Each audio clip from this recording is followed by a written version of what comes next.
It was a trip I'd never forget. My friends and I had planned a camping trip deep in the jungle. We were a group of 5. Jack, Mike, Ryan, Ben, and me, Chris.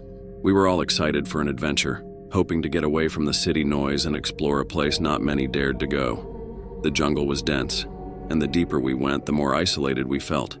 No cell phone signal, no sign of other people, just the thick trees, the distant sounds of animals, and the rustle of leaves under our boots. We set up camp near a small river and spent the day hiking around. As night fell, we built a fire and shared stories, laughing and relaxing. But that night, something strange happened. We heard a distant sound. At first it was faint, but then it grew louder.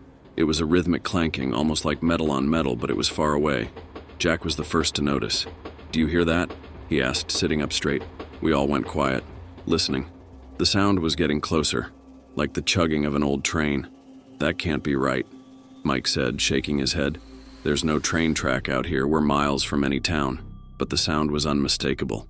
A train was approaching, and it wasn't long before we saw a faint light in the distance. It flickered through the trees, glowing in the darkness like a ghostly lantern. "I'm telling you, that's a train," Ben whispered, eyes wide. "But how?" I asked, my mind racing. "There's no track, no nothing. What's going on?" Ryan stood up, grabbing his flashlight. "Let's check it out. It's probably some old engine someone's using for tourism or something." Reluctantly, we agreed to follow him. We grabbed our gear and made our way toward the sound. As we got closer, the light grew brighter, and the chugging noise became louder. It wasn't long before we broke through a line of trees and found ourselves standing on the edge of an old railway track.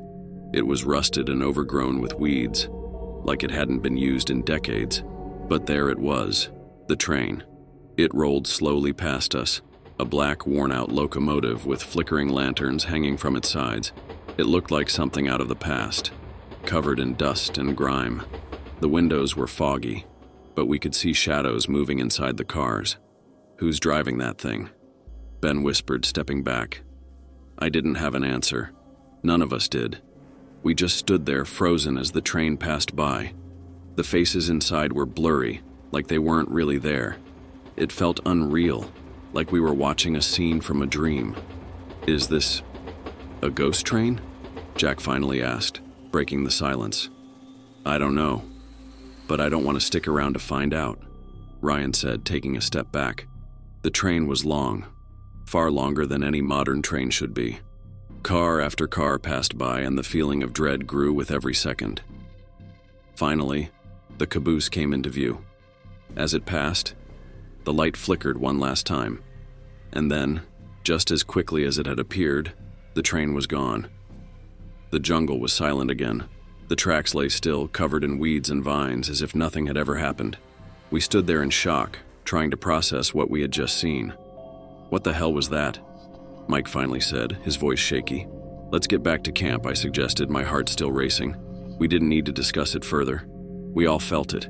The heavy, unspoken fear that whatever that train was, it wasn't something we were meant to see. Back at camp, no one could sleep.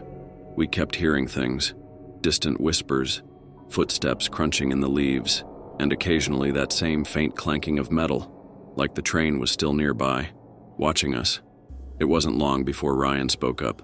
"We need to leave in the morning," he said. "I don't care about the rest of the trip. That was no ordinary train." We all agreed. The atmosphere had changed. The jungle, which had seemed peaceful and wild during the day, now felt oppressive, as if something was watching our every move.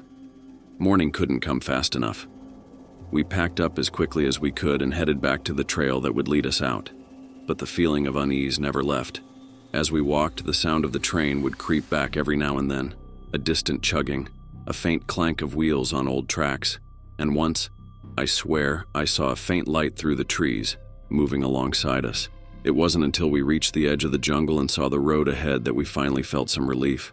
But even then, the memory of that night haunted us. No one spoke much on the drive back home, and no one mentioned the train again for a long time. Later, after some research, I found out that there had once been a railway that ran through that part of the jungle.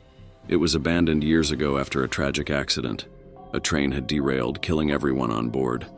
Since then, there had been rumors of a ghost train that still traveled the old tracks, searching for something or someone.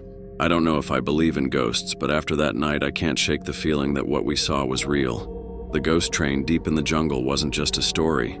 It was something far worse. What do you think? Was it really a ghost train, or was our mind playing tricks on us? Let me know your thoughts in the comments.